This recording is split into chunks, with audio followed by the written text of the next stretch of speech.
አንድ አባት በድንገት ልጁ ወደ ዞምቢነት እየተቀየረች እንደሆነ ያውቃል። እሷን ከሰዎች ለመጠበቅ ሲባል ወደ አንድ የባህር ዳርቻ ይዟት ይሄዳል።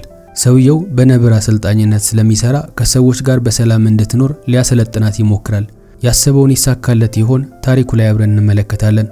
ታሪካችን የሚጀምረው ጆንግ የተባለ ደግ ሰው ሱ ለተባለች ልጁ ምግብ ገዝቶ ወደ ቤቱ ሲመለስ እያስመለከተን ነው።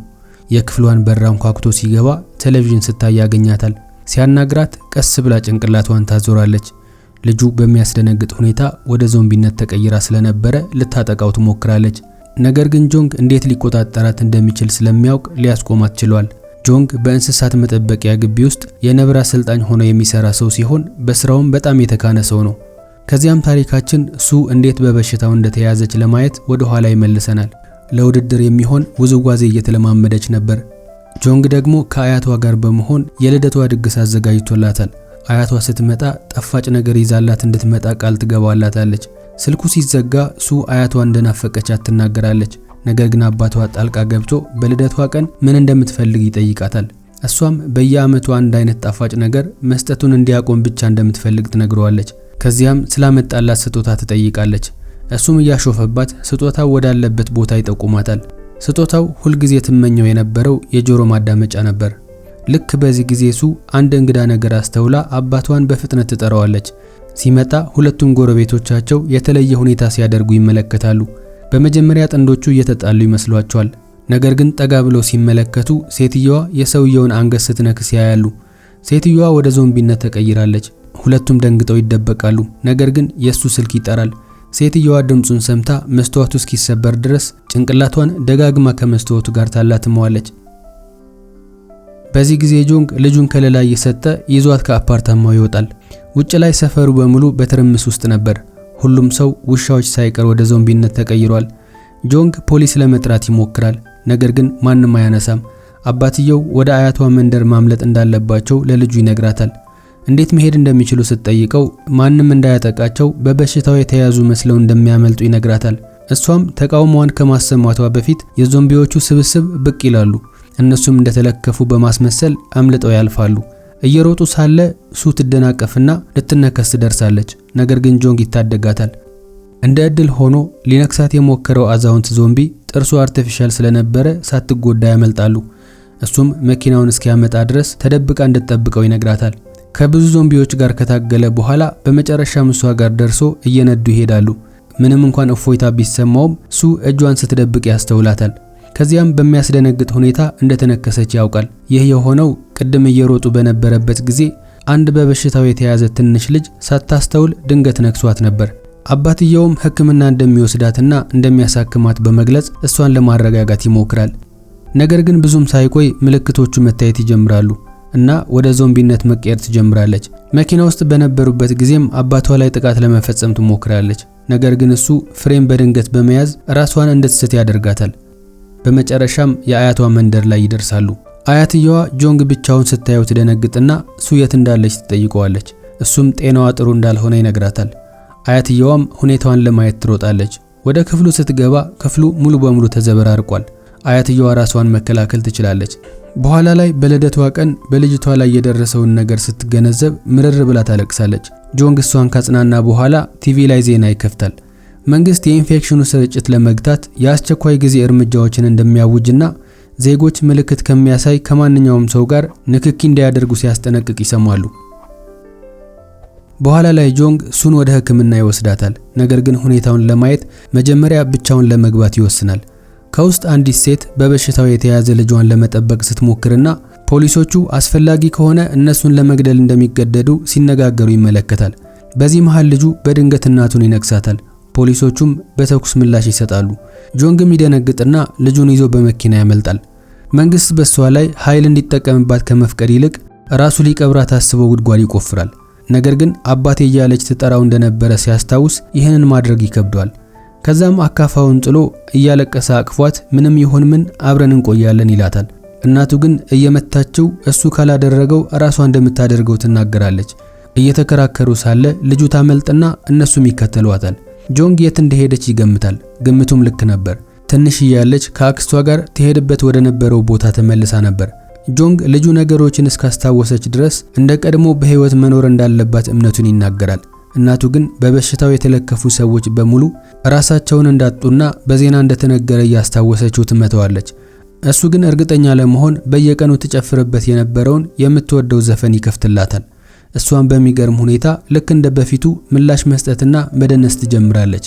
ወደ ቤት እንደተመለሱ ጆንግ አንድ ዶክተር በቴሌቪዥን ቫይረሱ የአንጎልን ስራ እንደሚያጠፋ ነገር ግን ተፈጥሯዊ ስሜትን ብቻ ህያው እንደሚያደርግና የአንጎል እንቅስቃሴን ማነቃቃት ማስታወስን ለመመለስና ቫይረሱን ለማዳከም እንደሚረዳ ሲያብራራ ያዳምጣል።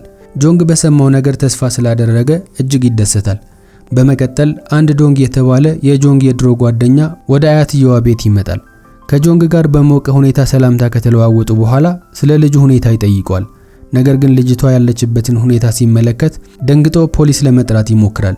ነገር ግን ጆንግ ያስቆመውና ልጁ በምትወደው ዘፈን ስትጨፍር የሚያሳዩ ቪዲዮዎችን ያሳየዋል። ጆንግ ትዝታዎችን በመጠቀም አንጎልን በማነቃቃት ቫይረሱን ማዳከም እንደሚቻል ከዶክተሩ የሰማውን ንድፈ ሐሳብ ያስረዳዋል። በተጨማሪም የልጁን የማስታወስ ችሎታን ለመመለስ በማሰልጠን እንዲረዳው ዶንግን ይጠይቀዋል። ዶንግ ግን የመንደሩን ሰዎችና አያቷን አደጋ ላይ እንደሚጥል በማስጠንቀቅ ፍቃደኛ ሳይሆን ይቀራል። በዚህ ጊዜ ጆንግ ልጁን የሚተው ምን አይነት አባት ነው? አንተ በኔ ቦታ ብትሆን ትተዋት ነበር በማለት ይለምነዋል። በኋላ ላይ ጆንግ ዶንግን በሚቀጥለው ቀን ልጅቷን ይዟት እንዲሄድ እንደጠየቀው ለእናቱ ይነግራታል። በሚቀጥለው ቀን ግን ዶንግ በአዲስ ተስፋ ይመለሳል። እንስሳት ላይ ሙከራ ባደረገና በቅርቡ ለመንግስት በሚያቀርብ አንድ ትልቅ የአሜሪካ መድኃኒት አምራች ኩባንያ ውስጥ ካለ ሰው ጋር ተገናኝቷል። እስከዚያው ድረስ ጆንግ እሷን አብሮ ለማሰልጠንና ለመርዳት ቃል ይገባለታል። ጆንግ በደስታ ከሱ ጋር መስራት ይጀምራል። የመጀመሪያው ትምህርት ሰዎችን መንከስ እንድታቆም ማድረግ ነበር። ነገር ግን ሙሉ በሙሉ ትወድቃለች። ሁለተኛው ትምህርት ደግሞ ስለ ማህበራዊ ክህሎቶች፣ የአይን ግንኙነት ማድረግና ፍቅርን መግለጽ ነበር። ነገር ግን አሁንም አልተሳካም። ምንም እንኳን ፈተናዎች ቢበዙም ከጠገበች እንደማትናከስ፣ ለድምጾች እንዴት ምላሽ እንደምትሰጥና የመሳሰሉትን ሁሉንም ነገሮች መመዝገቡን ይቀጥላል። በመጨረሻም ልጅቷ ሁኔታዎችን መልመድ ትጀምራለች። በአንድ ትዕይንት ላይ ጆንግ እንዳትናከስ ያስቆማታል። ነገር ግን በኋላ ላይ እጁን ይሰጣታል። በዚህ ጊዜ ግን ሳትነክሰው ትቀራለች። በዚህም እየተማረች እንደሆነ ማረጋገጫ ስላገኘ በጣም ኩራት ይሰማዋል። ሰዎችን በትህትና እንዴት ሰላምታ መስጠት እንዳለባትም ያስተምራታል። እናም ቀስ በቀስ አባቴ ብላ እንድትጠራው ሞራል እየሰጣት ነበር። ገና መናገር አልቻለችም። ነገር ግን አንድ ቀን እንደምትናገር ተስፋ ያደርጋል። በኋላ ላይ አያትየው አንዲት ታዋቂ ዩቲዩበር የሴቶችን ሜካፕ እየሰራች የሚያሳይ ቪዲዮ ለማሳየት ትጠራታለች። አያትየው ከቪዲዮው ስር የልጄ ልጅ በምንም አይነት ቫይረስ አልተያዘችም፣ ፊቷ ትንሽ አብጦ ነው እንጂ የሚል አስተያየት ታስቀምጣለች። ከዚያም በፊቷ ላይ ያለውን እብጠት ለመሸፈን የሚሆን ሜካፕ አባትየው ሄዶ እንዲገዛ ትነግረዋለች። እሱም በሐሳቡ ተስማምቶ ወደ ሱቅ ይሄዳል። በቦታው ሁለት ልጃገረዶች እየሳቁና ሲጫወቱ ይመለከታቸዋል። የተመለከተው የነሱ ደስታ በልጁ ሁኔታ ሐዘን እንዲሰማው ያደርገዋል። ከዚያም በአቅራቢያው ወደ ነበረ ትምህርት ቤት ሲሄዱ ይመለከታቸዋል። እናም አንዱ አስተማሪ ስታየው ይደበቃል። ነገር ግን እሷ አስተውላው ትከተለዋለች። አስተማሪዋ ዩን ትባላለች። በኋላ ላይ ጆንግ እሷን ስላገኛት ለጓደኛው ይነግረዋል። እናም አስተማሪዋ የጆንግ የልጅነት ጓደኛውና የመጀመሪያ ፍቅረኛው እንደነበረች ታሪኩ ይነግረናል። ዩን ወደ ምግብ ቤቱ ገብታ ስትቀላቀላቸው ጆንግ በሁኔታዋ ይገረማል። እሷም እውነቱን ማውራት እንዳለባቸውና ስለሱ ሁሉንም ነገር እንደሰማች ትነግረዋለች። ከትዳሩ እንደተፋታና ልጁም የጭንቅላት ሕክምና እየተከታተለች መሆኑ እንደሰማች ትነግረዋለች። ለዚህም ነው ትምህርት ቤት የማትሄደው ትለዋለች። ጆንግ ይህን ሁሉ ሚስጥር ስለነገራት ጓደኛውን በንዴት አፍጥጦ ይመለከቷል። ከዛ በኋላ ዩን ልጁን በቅርበት በሚገኝ ትምህርት ቤት እንድትመዘገብ ትመክረዋለች። ጆንግ ግን ፍቃደኛ እንዳልሆነ በመግለጽ በምትኩ እቤት እንደምትማር ይናገራል። ከዚያም ዜና ሲያስመለክተን ለዞምቢ ቫይረሱ መድኃኒት በመጨረሻም ዝግጁ እንደሆነ ይነገራል። ዜናውን ከሰማች በኋላ ዩን ዞምቢ እንደምትጠላ በመግለጽ ታለቃቅሳለች። ሁለቱም ሰዎች ለአንድ ሰከንድ ባሉበት ደርቀው ይቀራሉ። እሷን በማስቀጠል መንግስት በበሽታው የተያዙ ይላቸዋል፣ ለኔ ግን ሁሉም አስፈሪ አውሬዎች ናቸው ካለች በኋላ አንድ ዞምቢ ከተመለከተች ወዲያውኑ ሪፖርት እንደምታደርግ ወይም ራሷ እንደምትገድላቸው ትናገራለች። በዚያች ሌሊት ጆንግ ንጹህ ልብሶችን ሊያመጣ የልጅቷ ክፍል ውስጥ ይገባል። ክፍል ውስጥ በልጅቷ ፎቶዎችና ትዝታዎች የተሞላ አልበም ያገኛል። በዚህ መሃል ሱ በድንገት ትመጣና ከአጠገቡ ትቀመጣለች። ሸክም ስለሆነችበትም እያለቀሰች ይቅርታ ትጠይቀዋለች። የምችለውን ሁሉ እየሞከርኩ ነው፣ ነገር ግን ምንም ነገር እየሰራልኝ አይደለም። ትንሽ ልትጠብቀኝ ትችላለህ ትለዋለች። ጆን ግን በቀስታ አዎ ጠብቅሻለሁ ብሎ ይመልስላታል።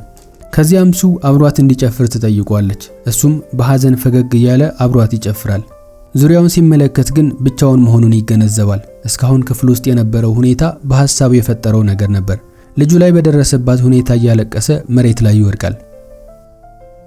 ወደ ሳሎን ሲመለስ ዩን ቤት ውስጥ ያገኛታል። በሁኔታው ይበሳጭና እናቱን ጎትቶ ከወሰዳት በኋላ እንዴት እንድትገባ ፈቀድሽላት ይላታል። አያትየውም ባባረራት ኖሮ ትጠራጠር ነበር ትለዋለች። ልክ በዚያን ጊዜ ሱ የክፍሏን በር ከፍታ ትወጣለች። ዩንም በትህትና ሰላምታ ትሰጣታለች። ነገር ግን ጆንግ በፍጥነት ሄዶ ይከልላትና ልጁን ወደ ውስጥ ያስገባታል። ልጁ ከእንግዳ ሰዎች ጋር እንደማትገናኝም ይናገራል። ዩንም በሐፍረት ይቅርታ ጠይቃ ትሄዳለች። ውጭ ላይ ከወጡም በኋላ ይቆጣታል። ወደ ቤቴ በፈለግሽው ጊዜ ለመምጣት ማን ፈቀደልሽ? አንቺ እኮ የሴት ጓደኛ አይደለሽም ብሎ ሲናገራት ሐፍረት ተሰምቷት በፍጥነት ትሄዳለች። በማግስቱ ጧት አያትየው ሱን ሜካፕ በመቀባትና ያማረ ልብስ እንድትለብስ በማድረግ እንድትዘጋጅ ትረዳታለች። ከዛም አብረው ይወጣሉ። ነገር ግን ሱ በድንገት የምግብ ሽታ ተከትላ ወደ አንድ ሱቅ ትገባና ሳትከፍል ምግብ ትወስዳለች። የሱቁ ባለቤትም ያባረራታል። በዚህ መሃል ጆንግ ያገኛትና በእፎይታ ያቅፋታል። በዚህ ሁኔታ የያዘችውን የምግብ ስም በመጥራት ዞምቢ ከሆነች በኋላ ለመጀመሪያ ጊዜ ትናገራለች። በዚህ ጊዜ ጆንግ እያለቀሰ ልጁ እየተሻላት እንደሆነ ያስባል። ይህ በእንዲህ እንዳለ አያትየዋ ዩን ቤት በሌሉበት ጊዜ ገብታ የጆንግን ማስታወሻዎች እንደተመለከተችና ልጃቸው በበሽታው እንደተያዘች እውነቱን እንዳወቀች ትረዳለች።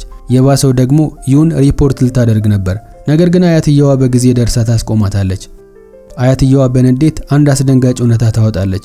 ጆንግ የልጅቷ እውነተኛ ወላጅ አባት አይደለም። ሁሉንም ነገር ታብራራለች።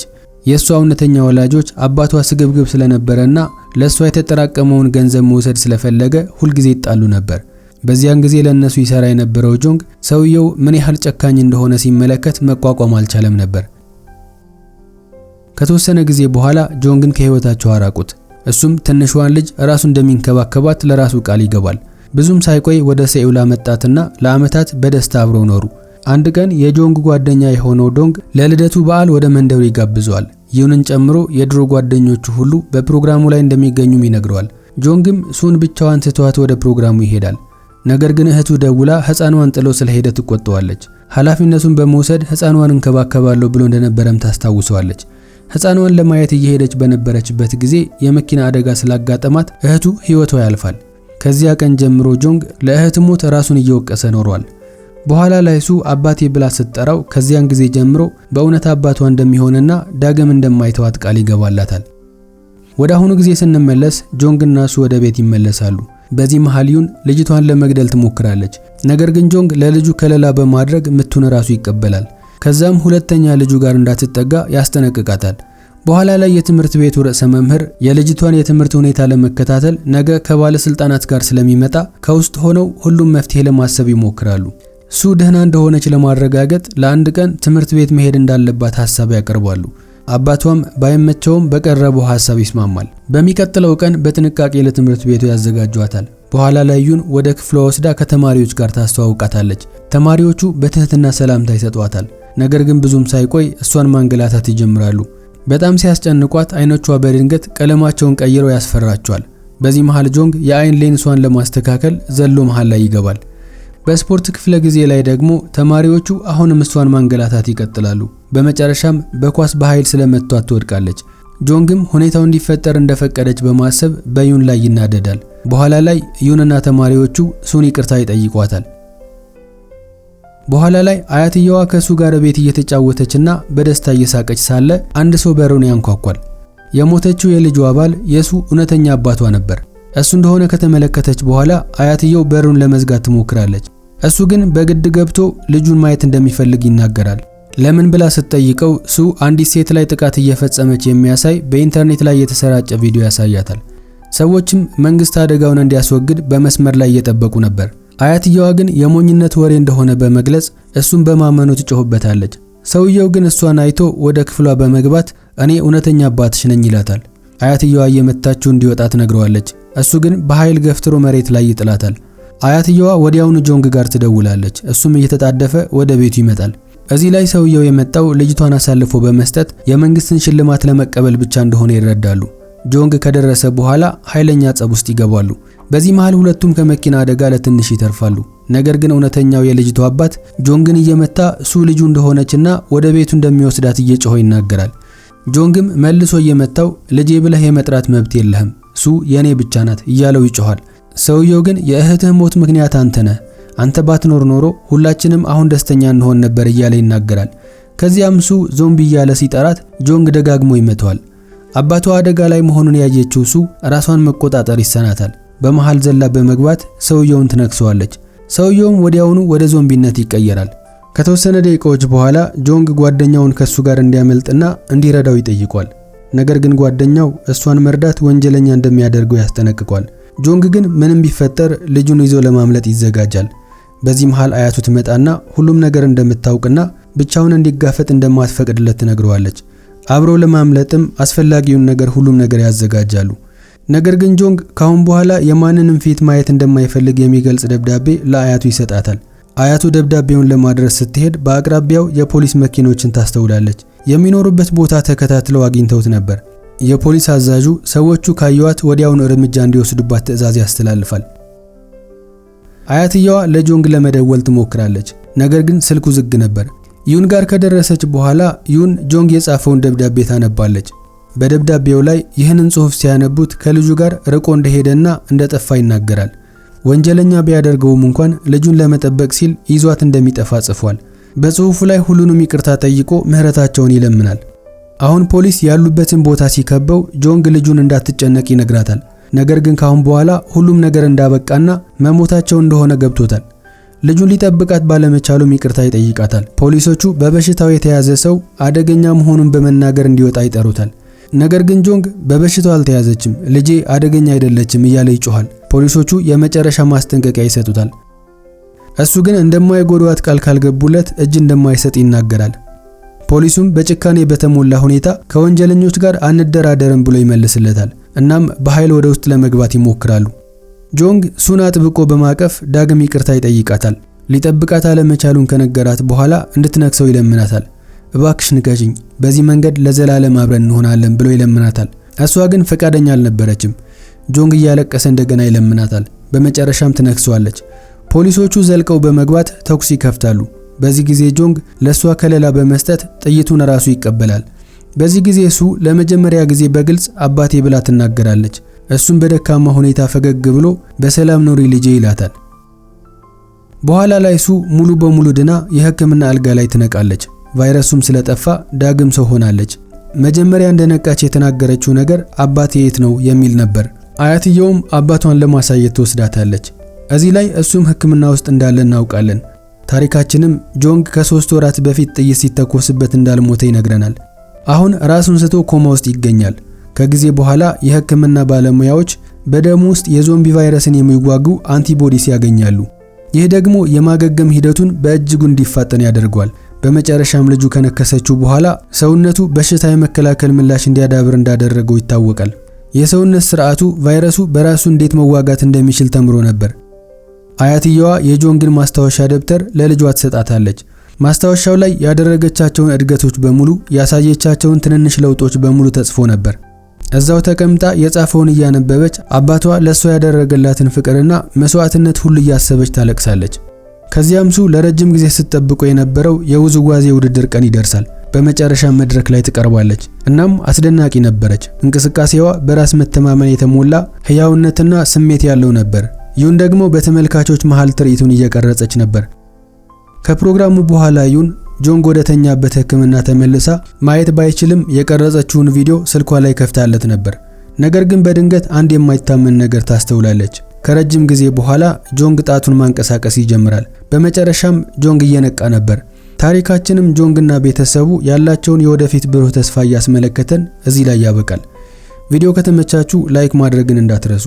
እስካሁን ቻናሉን ካልተቀላቀላችሁ ደግሞ ሰብስክራይብ በማድረግ ቤተሰብ ሁኑ። አዳዲስ ቪዲዮዎች እንዳያመልጧችሁ ደግሞ የኖቲፊኬሽን ደወሉን ማብራት እንዳትረሱ። ሌላ ጊዜ በአዲስ ቪዲዮ እስክንገናኝ በያላችሁበት ሰላማችሁ ይብዛልኝ። ባይ ባይ።